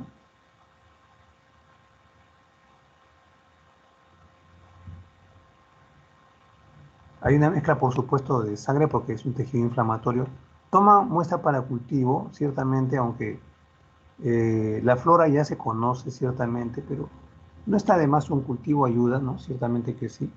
Pero ante la posibilidad, doctores, de causar algún daño, el cirujano está optando solamente por drenar, doctores, esta masa que está formada por lo que les he dicho, ¿no?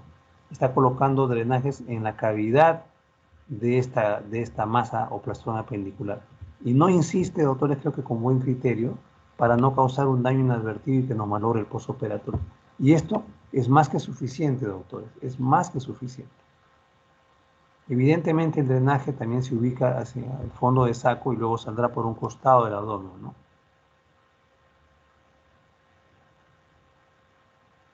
Estos pacientes, por supuesto, que necesitan una buena y adecuada cobertura antibiótica, doctores. Un buen esquema, varios días, endovenoso, ¿no? Fuera de lo cual no habría una buena respuesta, por supuesto. Esta es una parte del manejo, ¿no? Pero otra parte, por supuesto, es el esquema antibiótico bien llevado, ¿no? Bueno, entonces, después del manejo de esta forma, cae la fiebre, mejoran los leucocitos, ¿verdad? 48 horas después, el paciente tiene un hemograma normal, ¿verdad? Buena respuesta, y luego sale de alta, ¿no? Bien, doctores, no sé si habrá alguna duda, pregunta más para ir cerrando la sesión del día de hoy. Doctores. Yo sé que no hay dudas, doctor. Ha quedado clara la clase.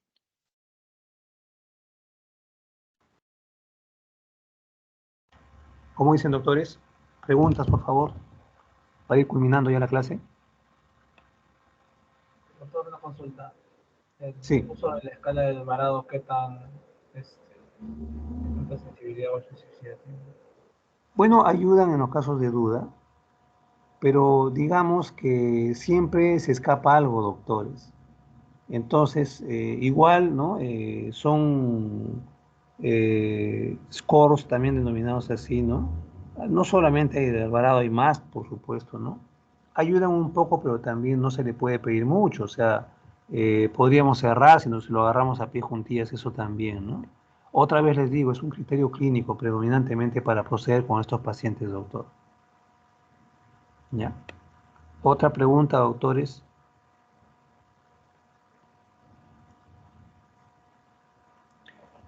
Bueno, si no hay más preguntas, doctores, será hasta otro momento entonces. Tenemos todavía pendiente un seminario, ¿verdad? De pancreatitis aguda y complicaciones, ¿no? El seminario ya tiene repartidos los puntos y los chicos espero que estén trabajando y desarrollándolo como debe ser. Igualmente todos ustedes deben leer sus seminarios, doctores. Espero que el seminario de pancreatitis no sea la excepción y ustedes participen también activamente. Bueno, que tengan todos buenas noches, doctores. Gracias, doctor. Gracias, doctor. Gracias, doctor. Buenas noches. Buenas noches.